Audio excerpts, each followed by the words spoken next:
मेरी नंद ने मुझे मेरी अम्मी के सामने थप्पड़ मारा। दरअसल हुआ ये कि मैं चावल पका रही थी और इतने में मेरे बच्चे ने कुछ मांगा, मैं उसे देने लगी और एकदम से चावल का पानी गिर गया और पूरा स्टोव गंदा हो गया। थोड़ा सा ही गिरा था। मेरी नंद एकदम से आई और मुझे इतना चढ़ने लगी, मेरे ऊपर डांटने लगी मुझे। तो मैंने उनसे बस इतना ही कहा था, ये दूध थोड़ी है, चावल का पानी तो है, हल्का से गिर गया, मैं साफ कर दूंगी, मैं ही तो करती हूँ सारा काम। और इतने में मेरी बाकी की 3 नंदे हो गई, मेरी 4 नंदे, मेरी जेठानी और मेरी सास सब मुझ पे चढ़ गई, सब मुझे उल्टा सीधा बोलने लगी, मुझसे लड़ने लगी। और यहाँ तक कि इतनी बात बढ़ गई कि उन्होंने मेरी अम्मी को बुला लिया, मेरी बहनों को बुला लिया और बिल्कुल अच्छे से सबको बिठाकर और फिर मेरी बुराइयां करने लगी। बहुत देर तक तो मेरी अम्मी चुपचाप मेरी बुराइयां सुनती रही। मेरी अम्मी बिल्कुल कुछ नहीं बोली, उनके मतलब सब मेरी बुराई सुन रहे थे, सिर्फ बैठे हुए थे, कुछ नहीं कह रहा था कोई भी।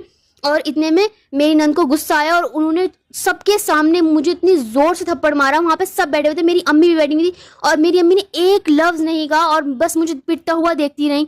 मेरी अम्मी की आंखों में आंसू आ गए जब उन्होंने मुझे पिटता हुआ देखा और वो कहने लगी, ये जाले भी साफ नहीं करती, हमारे कमरे भी साफ नहीं करती। और बल्कि मैं तो सारा उनका घर का काम करती थी, एक लफ्ज नहीं कहती थी। शादी के दिन से लास्ट तक मैंने उनका सारा काम किया, हर काम करती थी मैं, बगैर कुछ कहे उनका सारा काम करती थी।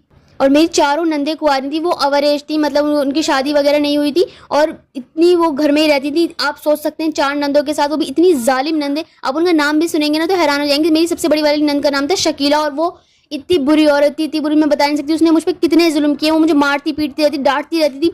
उनकी शादियां नहीं हुई थी तो वो घर में ही रहती थी चारों और बस जुल्म करती थी किसी तरह। और मेरे शौहर सबसे छोटे भाई थे तो वो तो कुछ कहते नहीं थे, सिर्फ वो सारी नंदे मिलके मुझ पर जुल्म करती थी। और उनके साथ तो मेरी सास भी मिल जाया करती थी। मैं सारे घर का भी काम करती थी, बच्चों को भी देखती थी, उनका भी काम करती थी। उसके बाद उनके ताने सुनती थी, उनकी पिटाई वगैरह सब सहती थी और बस, और हम कुछ नहीं कह सकते थे। और ये पूरी कहानी मेरी बहन की बिल्कुल सच्ची कहानी है। ये मेरी बहन की उतना जुल्म हुआ है, जब वो अपने मायके आती थी और हमें ये सब बातें बताती थी, हमारे रोंगटे खड़े हो जाया करते थे, हम डरने लगते थे। और जब जब मैं उसे वहाँ उसके ससुराल छोड़ने जाया करती थी तो वो कांप रही होती थी। मतलब इतना बुरा होता है ससुराल की लड़कियां कांप रही हैं।